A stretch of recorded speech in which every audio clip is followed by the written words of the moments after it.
Hello everyone, আসসালামু আলাইকুম। আপনারা সবাই কেমন আছেন? আল্লাহর অশেষ রহমতে আমরা সবাই ভালো আছি। তো এই যে যেখান থেকে আপুরা ভাইয়ের আমার ভিডিওটা দেখছেন, আল্লাহর অশেষ রহমত, আল্লাহ আপনাদেরকে সুস্থ রাখুক, ভালো রাখুক। তো আজকে সকালে বেলা ঘুম থেকে উঠে বৃষ্টি পড়া, একদম ঠান্ডা ঠান্ডা ভাব, খুবই ভালো লাগলো। তো গাছগুলো অনেক, আগরগুলো অনেক পুরানো হয়ে গেছে, মানে পাতাগুলা লাল লাল ভাব এসে গেছে। তো এগুলো ফালাইয়ে আবার নতুন করে মানে গাছগুলো দিলাম। তো পানিটা একদম ময়লা গন্ধ গন্ধ হয়ে গেছে, ওইটা চেঞ্জ করে গাছগুলো বসিয়ে দিলাম।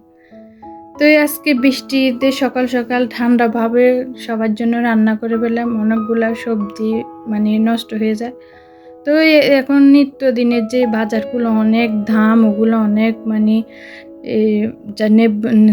বাজারগুলোতে যে পরিমাণ সবজিগুলোতে দাম, এক একটা সবজিতে 100 টাকা করে, এগুলা কি সবাই কিনা কি সম্ভব?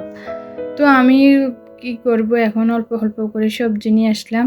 তো আজকে হঠাৎ আবার মেহমানও চলে আসলো বাসায়। তো আমরা কি রান্না করব আপনাদের সাথে শেয়ার করলাম। তো আপনারা যদি আমার ভিডিওটা ভালো লাগে একটা লাইক করে দিবেন, আর পুরো ভিডিওটা দেখে সাবস্ক্রাইব করে দিবেন। তো এদিকে দুপুরে রান্না বান্না শুরু করলাম। দুপুরে আজকে কয়েকটা রান্না করব। তো এদিকে আজকে এক বাসায় মানে দুন্দুল নিয়ে আসলো আমার একটা আঙ্কেল, মানে ও নিজের গাছের দুন্দুল। তো 1 কিলো দুন্দুল নিলাম। দুন্দুল দিয়ে চিংড়ি মাছ দিয়ে রান্না করবো। এদিকে আমার শ্বশুর আসলো বাড়ি থেকে। তো উনি আবার বেশিরভাগ চিংড়ি মাছ দিয়ে দুন্দুল পছন্দ করে, তেমন মাছ মাংস খেতে চায় না। তো এদিকে চিংড়ি মাছ দিয়ে দুন্দুলটা বসিয়ে দিলাম, আর এদিকে ভাতটা বসিয়ে দিলাম। ভাতটা একটা কমন মানে। তো এদিকে রান্না বান্না শুরু করলাম তাড়াহুড়ো করি, কি করব মানে বুঝে চেষ্টা করতে পারতেছি না। তো মাছগুলো ভালো করে কষিয়ে সবগুলো ধুয়ে কুটা ফাটা করে একা হাতে সবকিছু সামলাতে হয়। তো কুটা বাছা করে এদিকে আবার মেহমানকে নাস্তাটা দিয়ে আসলাম। দিয়ে আসি তাড়াহুড়ো করে রান্না শুরু করে দিলাম। আমার শ্বশুর তো আবার আজানের পরে দিয়ে ভাত মানে ওনাকে দিয়ে দিতে হয়। তো এই চিংড়ি মাছগুলো ভালো করে কষিয়ে, অনেকগুলো চিংড়ি মাছ, ছোটো ছোটো চিংড়ি মাছ দিয়ে অনেক মজার সবজি পাকালে।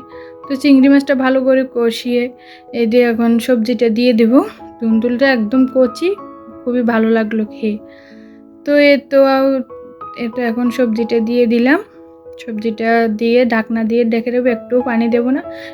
মানে দুন্দুলের পরিমাণ যে পানিটা আছে, পানিটা দিয়ে পুরোপুরি রান্নাটা হয়ে যাবে। তো এই আজকে মানে সকালে বৃষ্টি পড়ার কারণে অনেক ভালো লাগলো, ঠান্ডা আবহাওয়াটা। এরকম আবহাওয়া মানে সবসময় বাহিরে সকালবেলা একটু বাহিরে হাঁটলাম, বৃষ্টি পড়ার পরে দিয়ে একদম ঠান্ডা ঠান্ডা ভাব, ভালোই লাগলো খুবই। তো এই তো দেখুন, এই যে এখন সবজিটা ভালো করে কষিয়ে উল্টো পাল্টায় দিয়ে ঢাকনা দিয়ে রেখে দেবো।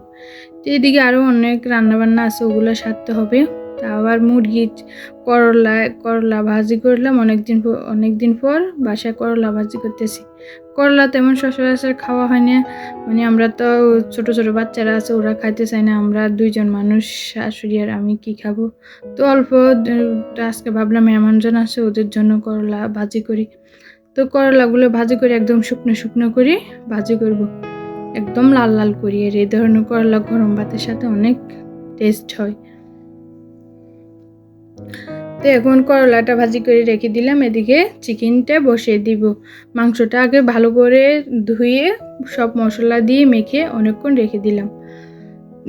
রেখে দিলে সব মাংসর ভিতরে সব মশলাগুলো ঢুকে।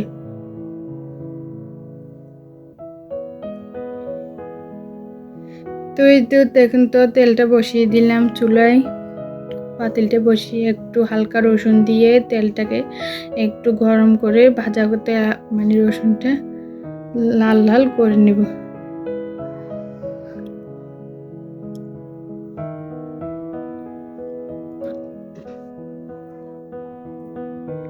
তো দেখুন, এখন এই যে রসুনটা একদম লাল লাল হয়ে গেছে, এখন মাংসটা চুলায় ঢেলে দেব।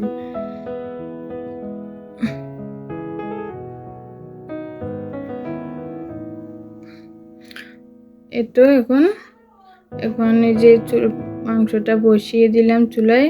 এখন ঢেলে দিয়ে একটু নাড়াচাড়া দিয়ে ঢাকনা দিয়ে রেখে দেব।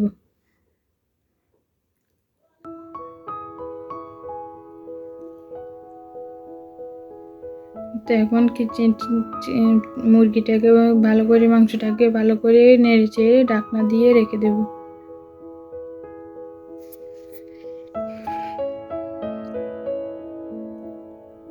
তো আমি সবসময় চেষ্টা করি মানে সবসময় প্রতিদিনে আপনাদের সাথে ভিডিওটা শেয়ার করতে। তো যেতটুকু পারি এতটুকু চেষ্টা করি আপনাদের সাথে দেখানোর জন্য। আমি নিজে হাতে ক্যামেরা ধরে ভিডিও করি, তাই একটু এদিক সেদিক লড়ে যাই। আল্লাহ হাফেজ।